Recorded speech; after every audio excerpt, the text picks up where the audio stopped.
How could a loving God allow so much suffering? If the Christian God is so good, why is there so much evil, so much unjust suffering in our world?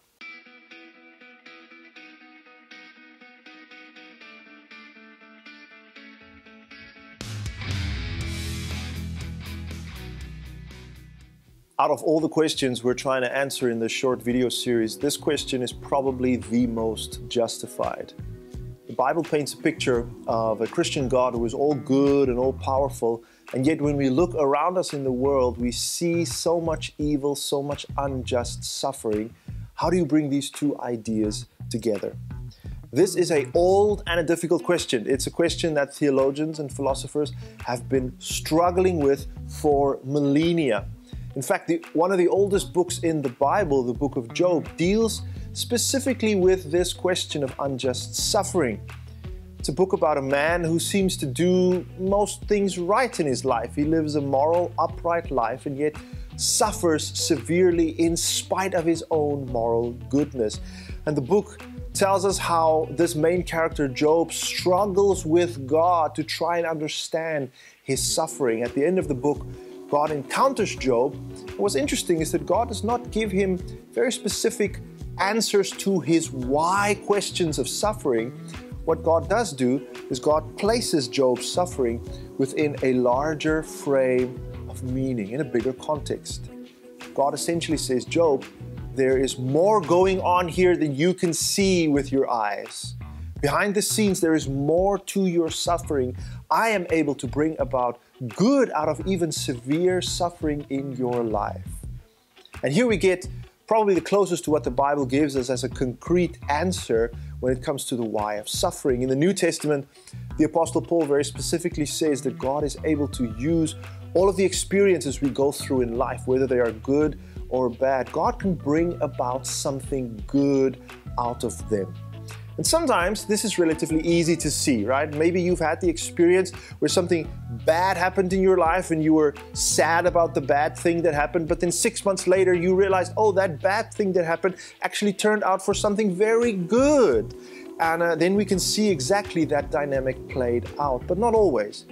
With some certain forms of suffering or evil, it's very hard to see or fathom how any good can come out of it. But that doesn't mean that it's impossible.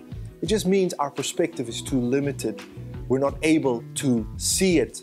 Maybe we're like the 3-year-old boy who has to go to the hospital, and our dad tries to explain to us this is going to be a short, temporary pain, one night in the hospital, which is going to lead to you being healthy, that you do not suffer for the next few years. So short pain for a long good in your life. But as a 3-year-old, maybe this concept is too difficult for us. We cannot grasp it. We're only aware of the fact that it's night and we're alone in the hospital and dad's not here and he seems to have abandoned us and these strangers are poking us with needles and hurting us, and how could our dad do this? Sometimes I wonder if this is how God feels about us, that he wishes he could run over to our bedside and explain to us that this temporary pain we are experiencing will lead to greater good even though we cannot see it. The American bishop, Father Robert Barron, uses the example that I really like from The Lord of the Rings. Maybe you've read the books or seen the movies. The Lord of the Rings is a series of 3 or 4 books. It's very thick, more than 1,000 pages. It's an epic story with many highs and lows. But imagine you were able to read a very small snippet out of this book. Imagine one page out of the book was torn and you just got one little piece that was laying somewhere on the ground and you picked it up and you read there a very bad part in the novel. You read where the main characters were suffering greatly. Maybe Frodo and Samwise were in the middle of their journey to Mordor and they were suffering greatly. And you read this and you think, what a cruel author. How could J.R.R. Tolkien, the author of these novels, write such terrible, cruel things? And what you forget is that this piece of paper that you're reading is part of a bigger story. It's part of a paragraph, of a page, of a book, of a series of books. And it's difficult for you to judge the author based on the limited perspective, the limited experience that you have. A final word about suffering is that in Jesus Christ, the Christian God is not far from suffering. He came down, He bled, and He suffered. He understands suffering like us. He's not like the other gods of ancient times who were cold and aloof and didn't care. Jesus' life is the ultimate example of someone who suffers unjustly that brings about a greater good for us. He understands.